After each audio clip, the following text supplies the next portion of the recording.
नागराज जी, इन्होंने 2 application 36 second में file कर दी है। और मजे की बात देखिए, ये 4 बजे सुबह उठ के फाइल कर रहे हैं। राहुल गांधी ने इलेक्शन कमीशन पर फिर से लगाया वोट चोरी का आरोप। भारत के जेनजी युवाओं से क्या अपील की? सुबह 4 बजे उठो, 36 सेकंड में 2 वोटर मिटाओ, फिर सो जाओ। ऐसे भी हुई वोट चोरी। चुनाव का चौकीदार जागता रहा, चोरी देखता रहा, चोरों को बचाता रहा। ये बोल हैं राहुल गांधी के। कांग्रेस सांसद और लोकसभा में नेता विपक्ष राहुल गांधी ने शुक्रवार को एक बार फिर से चुनाव आयोग पर निशाना साधा है। उनकी यह टिप्पणी वोट चोरी के मुद्दे पर अपने हमले को तेज करने के एक दिन बाद आई है, जिसमें उन्होंने मुख्य चुनाव आयुक्त ज्ञानेश कुमार पर लोकतंत्र को नष्ट करने वालों को रक्षा करने का आरोप लगाया था।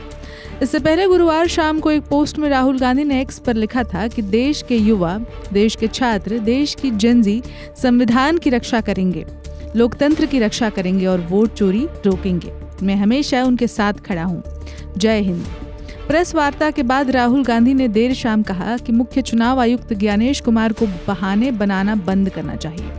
राहुल ने कहा कि जब कांग्रेस के अलंद के उम्मीदवार ने धोखाधड़ी का पर्दाफाश किया तो स्थानीय चुनाव आयोग के अधिकारी ने प्राथमिकी दर्ज की, लेकिन सीआईडी जांच को सीईसी ने रोक दिया।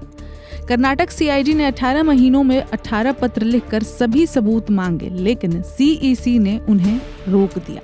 कर्नाटक चुनाव आयोग ने जांच के लिए ईसीआई से कई बार अनुरोध किया, लेकिन सीईसी ने उसे भी रोक दिया। नाम डिलीट करने वाले डेस्टिनेशन आईपी, डिवाइस पोर्ट और ओटीपी के विवरण को छुपाया गया है। सीईसी ने इसे रोक दिया। अगर यह वोट चोरी पकड़ी नहीं जाती तो 6018 वोट डिलीट हो जाते, तो कांग्रेस का उम्मीदवार चुनाव हार सकता था। आयोग ने आरोपों का किया खंडन।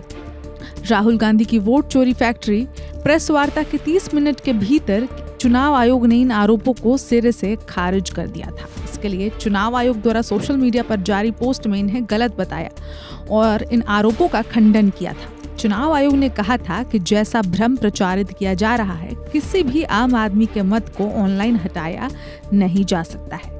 इसके लिए बाकायदा प्रक्रिया है जिसका पालन किया जाना आवश्यक है। जिसका भी वोट कटेगा उसे अपनी बात कहने का मौका दिया जाता है। बिना सुनवाई के विपोलन संभव ही नहीं है। चुनाव आयोग ने कहा था कि उनके संज्ञान का मामला है कि 2023 के विधानसभा चुनाव में कर्नाटक के अलंद में कुछ मतों को हटाने के असफल प्रयास किए गए थे। इस मामले में जांच के लिए चुनाव आयोग ने ही प्राथमिकी दर्ज कराई थी। चुनाव आयोग ने कहा कि अलंद विधानसभा सीट पर 2018 में भाजपा के सुभाष गुट्टेदार की जीत हुई, जबकि 2023 के विधानसभा चुनाव में कांग्रेस के बीआर पाटिल की जीत हुई। ऐसे में उनके द्वारा लगाए गए सभी आरोप मुख्य चुनाव आयुक्त की छवि को खराब करने के लिए लगाए गए कुत्सित प्रयास हैं। अब इस खबर में इतना ही, लेकिन आपको क्या लगता है? चुनाव आयोग की बातों में दम है या राहुल गांधी के आरोपों में ज्यादा दम है? आपको जो भी लगता है हमें कमेंट सेक्शन में जरूर बताएं और देश दुनिया की बाकी खबरों के लिए देखते रहे वन इंडिया हिंदी। नमस्कार। Subscribe to One India and never miss an update. Download the One India app now.